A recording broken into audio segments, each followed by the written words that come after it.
Good evening from Nicosia, Cyprus. This is the Faculty of Law of Frederick University, Cyprus,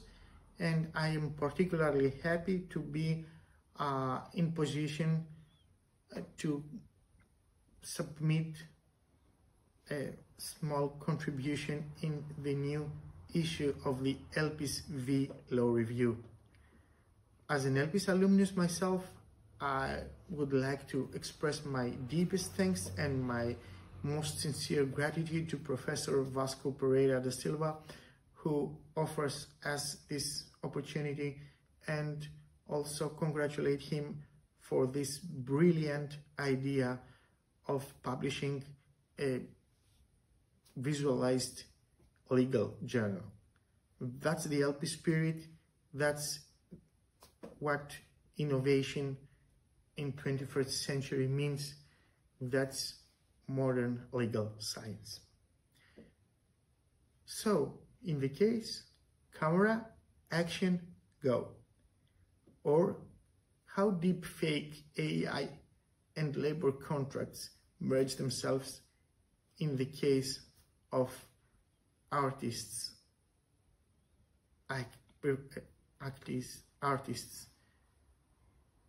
being employed by production companies. What's the influence of deepfake AI technology in the field of labor law in the case of artists' contracts? It's very recent, it's very fresh, I would say, the recent case of the Hollywood screenwriters who have been on strike for several months, demanding better payments and fairer working conditions.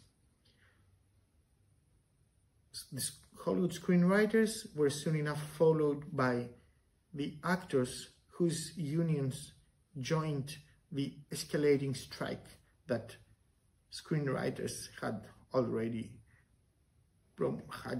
been promoting for several weeks, creating the first joint strike of screenwriters and actors in Hollywood since the 60s. This became a worldwide famous case, threatening to paralyze the gold-bearing West Coast entertainment industry. However, there are only few people who are aware of a pretty important particularity. One of the most intense matters during the discussions of the production companies' representatives and the unions of the actors and the screenwriters was the very strongly opposed claim of the production companies to be in position to create digital scanned profiles of the actors and actresses performing supporting roles in order for them to be able to use them as a basis for the digital creation with the help of deepfake AI technology of new profiles, new roles, new digital copies of real actors that could totally replace real persons in the case of people portraying supporting roles. The reason for this is quite obvious. This could bring an elimination of the production costs, both on the mere economic level of the money that the companies otherwise would have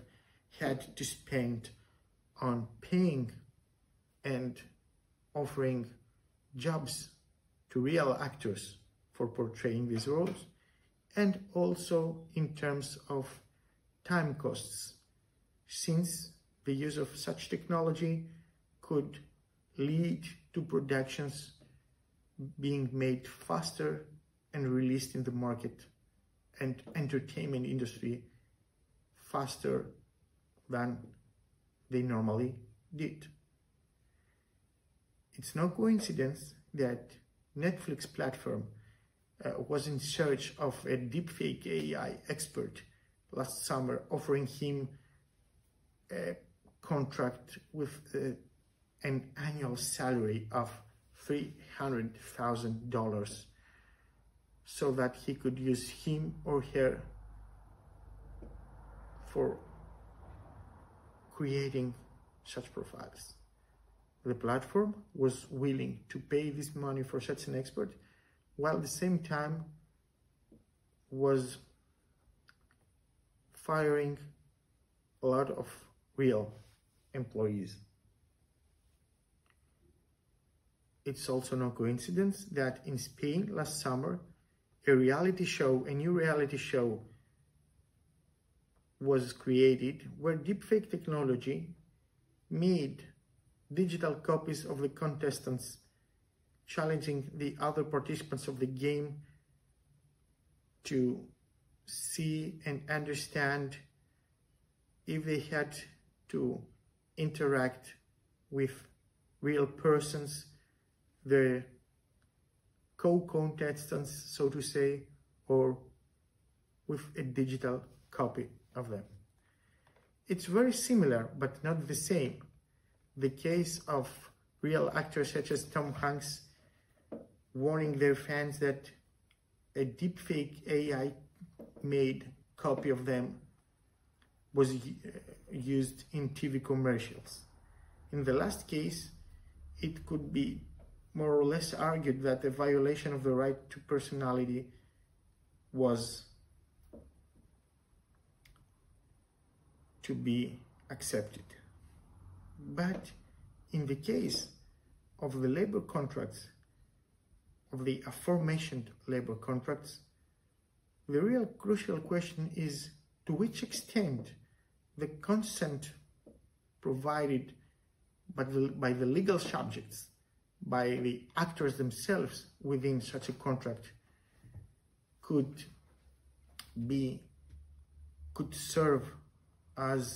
sufficiently serve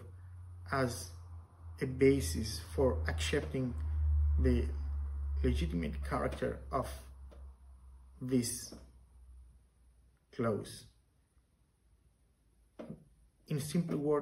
words, what happens what if the actor or the actress, him or herself, are in such need for work or something, or they simply don't care, and they accept within a contractual clause to offer their employer the right to use their image, to scan their image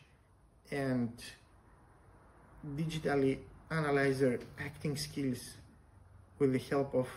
some new AI deepfake technology program or software in order to use it several and unlimited times in new productions. The question seems to be a little bit peculiar, or let's say a bit unusual so far. Nevertheless, such cases have already been in question both in Greece and Cyprus,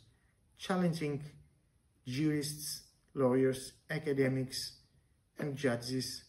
to find a sufficient basis within the scope of application of the existing legal frame, already being in force. In our humble opinion, Greek Civil Code, which is the law that is mainly applied in the case of labor contracts, has already implemented since several decades, namely since it came in force, all the necessary provisions for providing a complete and well-grounded answer to this challenge. Labor contracts are considered to be contracts such as the ones made by consumers, where one of the contractual parties enjoys special negotiation power and economic power. The privilege of such power is the reason why law, and namely Greek civil code in the case, tries to stabilize the inequalities created by this power by providing the employee or the future employee with special benefits. It is also the reason that some of the general provisions of the Greek Civil Code which are supposed to be applied in every form of contract,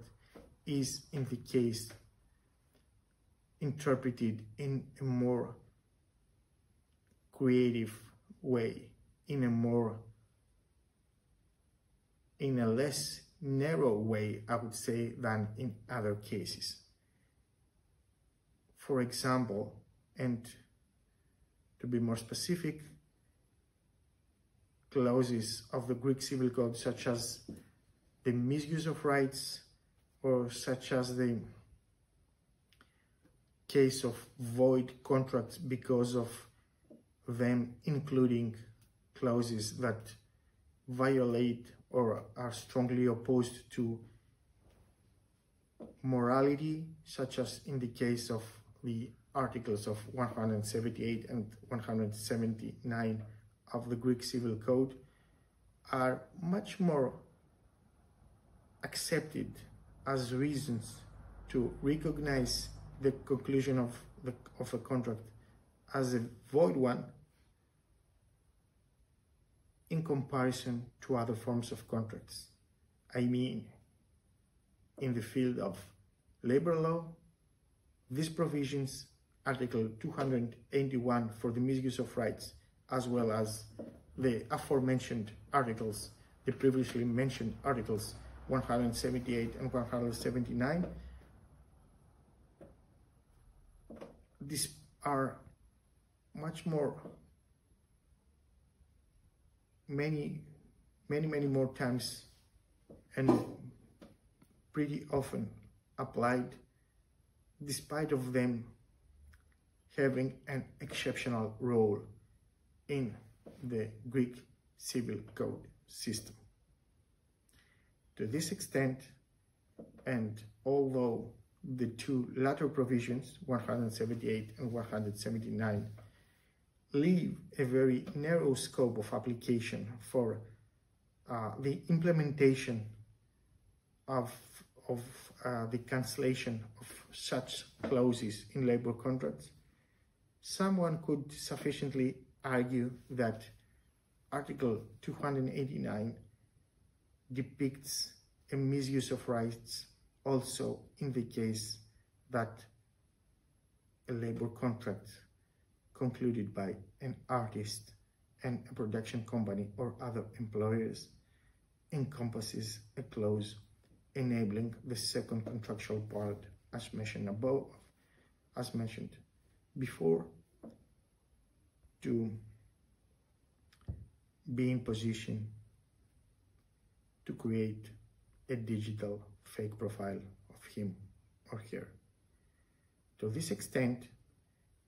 even if the consent provided by an artist is considered to be provided to the employer in the most clear way, in the most crystal clear way, in the most consensual way, it could be argued that misuse of rights is always the case. And the reason for this is that the Greek Civil Code in the case and the Greek legislature in general seem to be a little bit prejudiced in favor of the employee being in a less powerful position of negotiations while concluding the contract. In other words, since the employer seems to always have an upper hand in the situation in the occasion of such a contract, it's always easier in legal terms to accept a misuse of his or her rights towards the employee, in the case the artist who wants to work for him or her. The same should be the case also if such a clause was part of a contract defining general working conditions of artists was concluded between the employer, the union of employers, maybe a union of production companies, and the actresses' unions, as it was in Hollywood. The Greek Civil Code, following the example of many civil law codifications in continental Europe, has implemented and still